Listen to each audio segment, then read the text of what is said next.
Hi అండి, అందరికీ నమస్కారం. ఈరోజు ఈ వీడియోలో క్యారెట్ పచ్చడి అనేది ఎలా చేయాలో చూపిస్తున్నాము.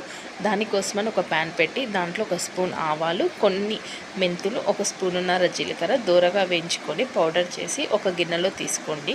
ఇప్పుడు మీకు టేస్ట్కి తగినంత కారం తీసుకోండి. మేము ఒక 3 క్యారెట్లు తీసుకున్నాం కాబట్టి మాకు తగినంత కొద్దిగా తక్కువ మోతాదులోనే మేము కారం అనేది తీసుకున్నాము.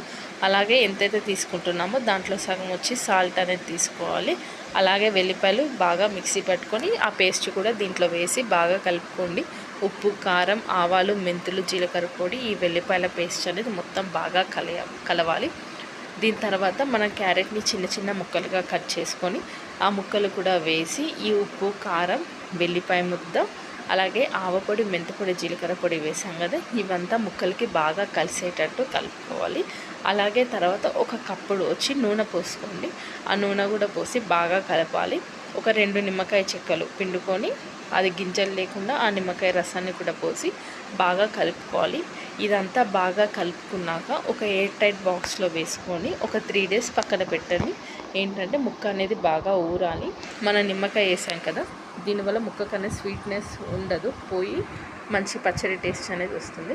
ఒక 3 డేస్ తర్వాత ఓపెన్ చేస్తే మీకు మామిడికాయ పచ్చడి అయితే ఎలా ఊరుతో ఇది కూడా అలా ఉంటుంది. ఒకసారి ట్రై చేయండి, చాలా టేస్టీ అండ్ హెల్తీ కూడా. ఇది మీకు నచ్చితే లైక్, షేర్ అండ్ సబ్స్క్రైబ్ చేయండి.